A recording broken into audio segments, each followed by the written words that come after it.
Thank you for joining me on the Fire Rescue Wellness Podcast. I'm your host, AZ. I find the research and resources and then provide the fire service with the so what, now what, to ensure the health and well-being of every member of our profession. Together, let's thrive. Hello, everyone, and welcome again to the Fire Rescue Wellness Podcast. This is episode 9, and I am here today with my friend, Maura Shea. Mo, say hi to the people, please. Hi, everyone. Thanks for having me, Annette. I'm so happy to be here. I am so happy you agreed. I know that you're not a huge fan of being on podcasts, so I'm very honored that I have you here today. Thank you.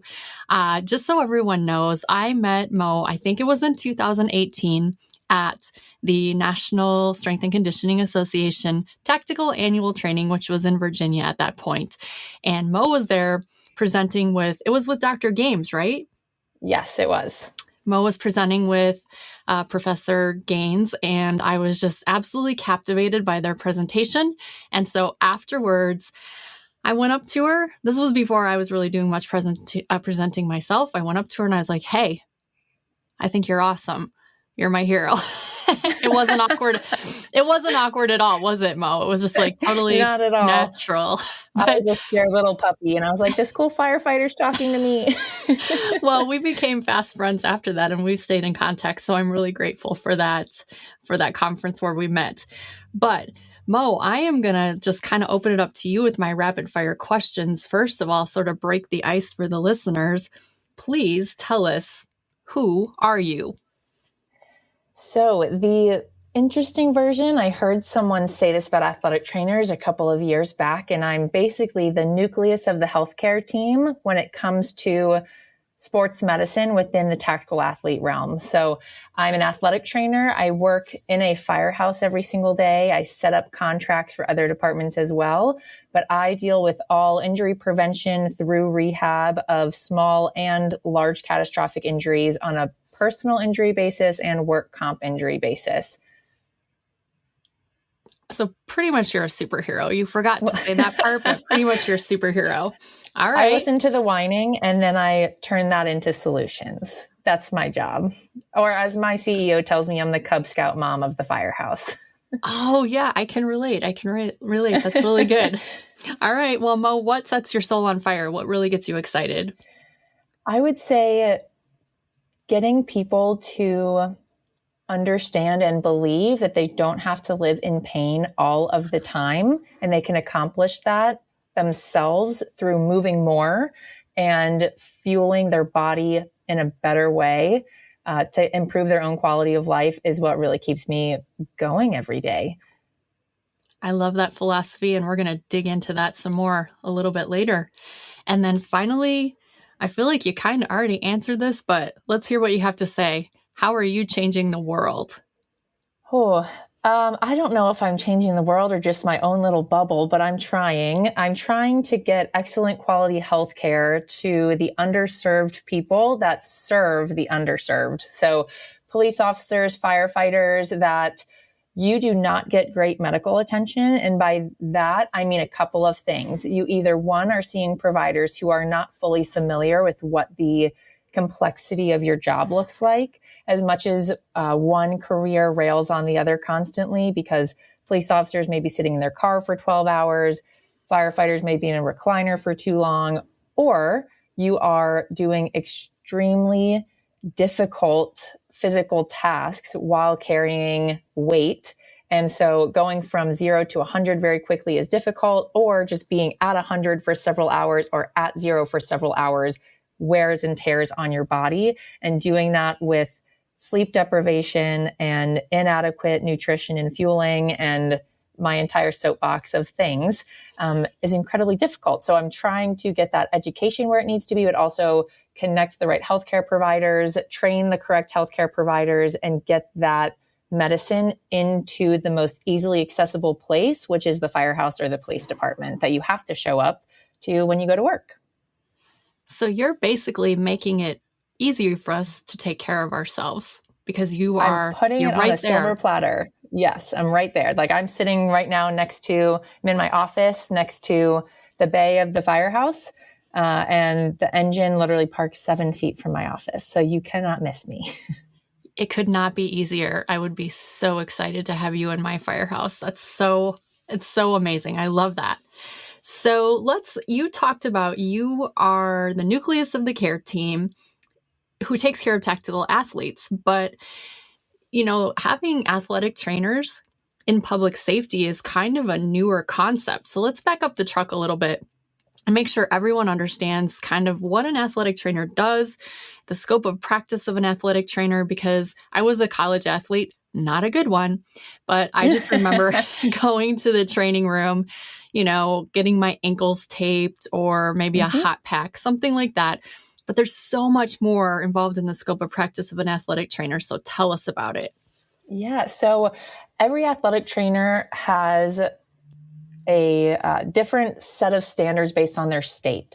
So for the most part, there are very few exceptions, but for the majority of the United States, you have to be a nationally certified athletic trainer, which means that after your education finishes, you are taking a national certification test by the Board of Certification.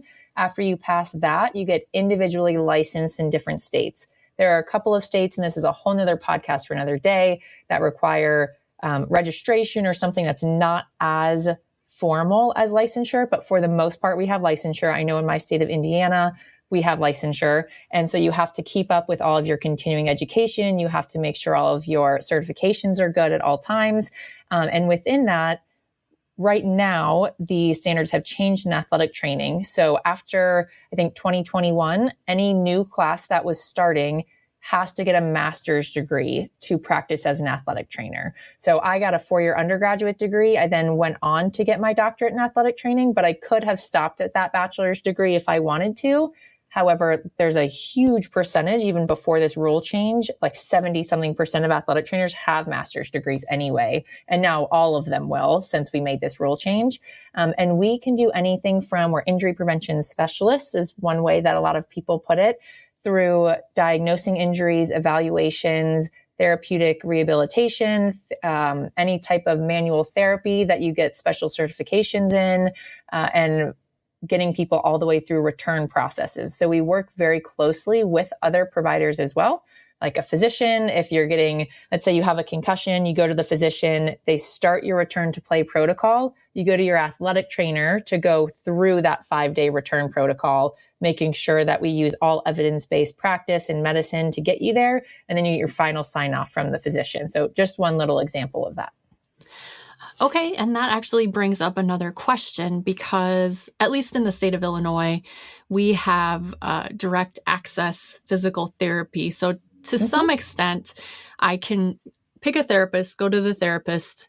They determine whether my case is within their scope of practice, and then I get a certain amount of visits at the physical therapist before I would ever have to see a doctor. Is it sort of the same thing with athletic training, or is it exactly the same thing, or how does that work? Yeah. It's a little bit different. So in athletic training, every athletic trainer is practicing under the direction of a physician. So for example, some of the physicians at the practice that I work for are those that give me my standing orders, and I'm technically practicing under them. When you go to like a direct access physical therapy office, you're either one, there's a prescription for you to go get physical therapy services. Or if you're going full direct access and you don't have a prescription, that physical therapist isn't necessarily practicing under the direction of a physician, but can still carry out that treatment. And so it really is just changing where the liability insurance lies and things like that. So we practice under a physician. They do not necessarily need to. And then also, we do not have the same restraints with insurance necessarily. And I love that there are cash-based PT options opening up more in different states, because I think it gives people a lot better access to physical therapy. Athletic trainers and physical therapists can make amazing teammates, and there are parts of our jobs that overlap, but there can also be a lot of differences. So when confined by insurance in the PT realm, that means a couple of things. One, they probably cannot do preventative care with you, and you're only going to be able to see your athletic trainer for that, which you don't need a prescription for, and you most likely only have access to that athletic trainer through either your school or work or something like that. And then also, once a physical therapist gets you back to your activities of daily living, insurance companies often stop paying for visits for you. They are capable of bringing you past that point. And I have a lot of physical therapist friends that get so frustrated with that, because just because you can stand on one leg for a certain amount of time or do certain daily walk your hamper up and down the stairs doesn't mean you can get back on a fire engine. So in that sense, insurance can be super restraining. When you go to that direct access or cash-based PT option, if it's feasible financially for you, then they can bring you a little bit further in that process. They can also have a little bit of a specialty, just like we can. So I have worked with firefighters for the last 6 years. I can absolutely work with a baseball player right now, but I would probably send you to my colleague who's been working with baseball for 10 years and not to me. And I would trade out for the firefighter since I know a lot more about that job. You've really kind of settled into your niche, which I love, because like you said, I can train athletes, physically train them. I can train police officers, but really, what do I know the most about? Firefighters. So that's kind of the lane that I stick in. That is amazing, Maura. So tell me about, so you said you're 7 feet from the fire engine. So now we're going to pretend that I am your engineer on that fire engine, 7 feet away. When do I come? What triggers coming to see you? How often can I see you? How does all of that look? Yeah, so there are a couple of things. We start with nothing triggering you to come see me. So in general, we have a rotation of a calendar where you come in for prevention groups. So I'm specifically with White River Township Fire Department in the Greenwood, Indiana area. And we have made a schedule so that no firehouse is ever empty. But basically, for about an hour each morning, I have an engine and medic crew or a ladder and a medic that come in, and everyone has their own individualized program. So I'm sure to an outsider, it looks like absolute chaos. There are 6 or 7 different people doing totally different rehabs from one another. One person doing primary prevention, which is I wake up every day and I feel great, but I know that for my job, certain things need to be more mobile or certain things need to be more strong or flexible so that I don't get hurt. Whereas someone else had a disc herniation 20 years ago that was never treated and has had sciatic nerve pain since then. And we're treating that specifically. So vastly different things. And it's all happening at the same time. And you will end up coming into prevention group about once every 3 weeks, but you have a home exercise program that you're completing during that. Also, after I do prevention programs, I do individual appointments for the rest of the day. And that also includes me going to all of the firehouses. So let's say I haven't seen you in your prevention group in the last week and a half, but now your exercises are easy in your home program. I can see you at the firehouse and we can make those a little bit more difficult. And that's just in our prevention focus, right? So otherwise, if there is anything that feels different to you, whether it's there's a new sensation in my shoulder when I wake up that doesn't go away for a little while, or hey, I felt a huge pop when I was playing tennis this weekend in my ankle. You can come see me for that anytime. You just send me a message on our HIPAA encrypted medical record system, and it's just an app on their phone. Or if you have a work comp injury that is ortho related, so orthopedic related in some way, then as soon as you file that paperwork with your supervisor, they bring you over to me and I see you first to decide. I can't change your work status. I can't release you to work. I cannot take you off the street, but we can decide together if you need to see a physician immediately and be pulled off of work. So if your work status is you are at work and you get hurt, I can't change your work status by removing you, but I can say, this is not something that would disqualify you from work. Are you comfortable staying at work? And I only give them that option if I know that they can stay at work. If a patient says, no, I want to go home, then no matter what I think, you're going to get sent to the doctor. Okay. And this is an unbelievable service. I wish every single agency had this available. Yes, agreed. So so you talked about your prevention groups and then individual appointments. Is it mandatory to go to the group? Is it voluntary? What's the attendance like? How does that all work? Yeah, it is not mandatory, which that can be determined based on the department. I know another one of the departments that I've put an athletic trainer into, they've made it basically mandatory and got less pushback than they anticipated. But I will say even the departments that keep it voluntary like mine does, I have 98% I hate the word compliance. That's what it's used as in administration, but basically 98% of people actually participate in prevention groups. And with that being said, even the people that don't participate in prevention groups, I may see them individually. So they just don't want to work in that group setting. But when we have prevention groups, let's say just one of your backsteppers on the engine doesn't want to participate, then when you come here, they just read at the bay table, go upstairs in the day room, whatever it is that they want to do. And what I've noticed over the years is maybe they don't want to do something like what I think they should be doing based on their screening or based on their surveys and patient-rated outcome measures they did. And just because one type of exercise or movement would be better for them doesn't mean that I should stay heels dug in on that. If they're willing to move their body for that hour, I'm going to take it. We're going to find a way to compromise, and that can increase the amount of people that are willing to come into your clinic and give it a try. And then once they're seeing what everyone else is doing and going out on a limb and trusting, it usually encourages them to do the same thing. Yeah, I feel like many of us don't really want to be an early adopter, but when we see other people doing it, then it makes a lot of sense to us. I like that. I like that a lot. So how many agencies would you say in your current area, I guess what percentage of agencies are utilizing an athletic trainer? High percentage, low percentage?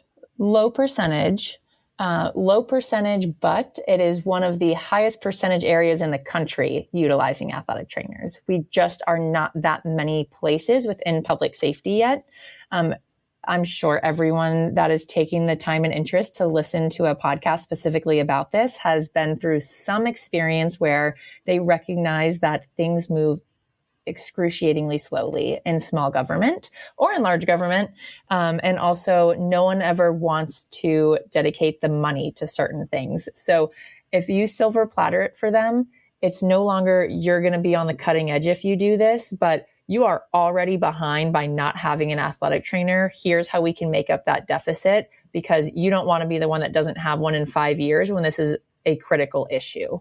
So I wouldn't put a percentage on it. I can say that within very drivable distance for me, I have 6 departments, 5 clinics, and 5 athletic trainers total. There are a couple of other hospital systems who have started programs that we all have a different model. It's just a little bit different from one another. We offer different things, or our billing is different. However, it works from agency to agency. And with that, there are many firefighters and police officers with access. The amount of access just changes. So for example, White River has full access to me all the time. There is another business that if you have a work comp injury, you can go and get treated by that athletic trainer that's at a more central location, just things like that. So access is there. Access looks very different. That makes very much sense. And then this leads me to the next question, that departments, money is tight. They want to be very careful where they spend their money. You and I both know that the return on investment on this type of healthcare is huge. But do you have any statistics or data on return on investment yet? Sure. Yes, I do. I don't have them in front of me, but I can give you one just off the top of my head. So at White River Township, where I've been for a little over 2 years now, if you take the entirety of 2021, I run these numbers as conservatively as possible. So we can make data say anything we want. And that is so frustrating, because if you have not worked in some sort of scientific realm, whether it's the engineering or math part of science, or if it's the healthcare part of science, then you don't know just how manipulated data is. But I try to make sure I'm as clear as possible with the data that I'm running. So what that means is if someone is injured and they go see a physician, then we take that injury diagnosis and we say, okay, according to the U.S. Bureau of Labor Statistics, what is the median number of days that someone normally works specifically in their local government category? So not state government, because I'm working with local government. What's the median number of days? And then we change that into over time, what that would look at in shift days. So if you miss normally 40 days in a 5-day work week, I'm not going to count that as 40 shift days. That's wrong. So instead, marker wise, how many 40, how many days are in that 5-hour work week, turn that into shift days. And then how much earlier or later did we get that person back to work? Or did they miss any work at all? Let's say we got them back 3 shifts early compared to the median, then 3 shifts times 24 hours. You have the number of hours they returned early, and then that times their straight time pay, their straight time hourly pay is the minimum amount of overtime we saved. And that same amount of hours times true overtime is the maximum amount of overtime we saved for not having to backfill their position. I also will not consider someone returning to light duty to have quote unquote returned early because you're still backfilling their full-time spot. So in general, if you take all of that and keep in mind that I only calculate that for people who go see a physician, the people I'm seeing for prevention groups or people that I know have strains and we keep them in-house, that math doesn't happen. So just for those that see a physician in 2021, we saved between $350,000 to I think $551,000 in overtime alone, just at White River. Wow. So I know there's a lot of math, but that's how that works in the basic area of it. And I love that you explained how you run those numbers conservatively, because I think we do forget that data is easy to manipulate. So yes, that is incredible. So somewhere upwards of 300,000 just on the cases that you were talking about, not even including the people that never even missed any time because you're taking care of them on the front end. My mouth, we got to take a break just for a second while I pick my mouth up off of the floor.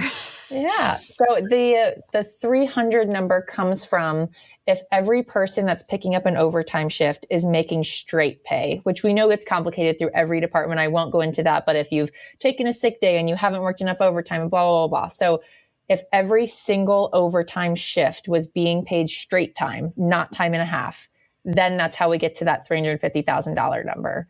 The more realistic number is between that and that $550,000 number. And for those of you that don't have any context on White River Township Fire, we sit around 100 people in general if you calculate our part-time with our full-time and our civilian and administrative staff. So imagine that on a much larger scale for a department that maybe has 500 people at it, how much money you're saving and how much quality of life improvement you have on an accelerated basis. That's the more important part to me. The cost savings is what keeps my job, but the improvement of quality of life, not only at work, but especially at home, is critically important. Right, because we have to remember that a back injury impacts your physical health, but it impacts your mental health. It impacts your emotional health, your financial health. It's a big deal. And so are all injuries. I love it. This is so great.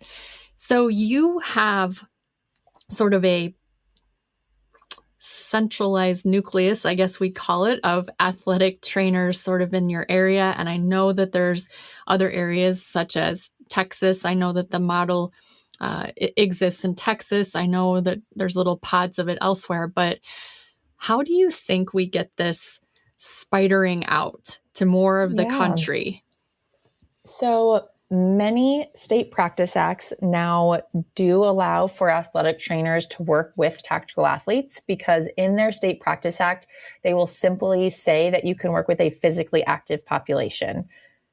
I can't imagine someone saying that a police officer or firefighter is not a physically active person, even when those police officers or firefighters really don't want to be physically active. When you're going to work and the tones drop, you're going to be physically active. So they may not all look like the calendar that you have in your mind, but at some point during their day, they are physically active, like it or not. So from a legal standpoint, most states that is allowed right now. If you need clarification on that, an athletic trainer should be able to help you understand what's allowed in your state. And if not, if you go to I think it's nata.org, which is the National Athletic Trainers Association. They have something called the Governmental Affairs Committee, GAC, and they can help you understand that as well. And so I think connecting with an athletic trainer who is interested in opening a tactical athlete program is the best way to do that. And this is a shameless plug, but I am on the board of the Public Safety Athletic Trainers Society, and our website is simply psatsociety.com. And it's a very, very affordable subscription. And with that, there are a lot of athletic trainers involved that want to break into this setting. The hard part is matching up, just like you said, Annette, an athletic trainer with a department who is seeking one. And because you have athletic trainers going, I'm trying to get myself into these different departments. These departments have never heard of athletic training. And they're like, I'm sorry, you want money for what? Like we've been firefighters for 150 years without you, and they're never going to trust you anyway. Believe me when I say they will trust them at some point, and then they will never let them go. And they will not want to work at a department that doesn't offer that service to them.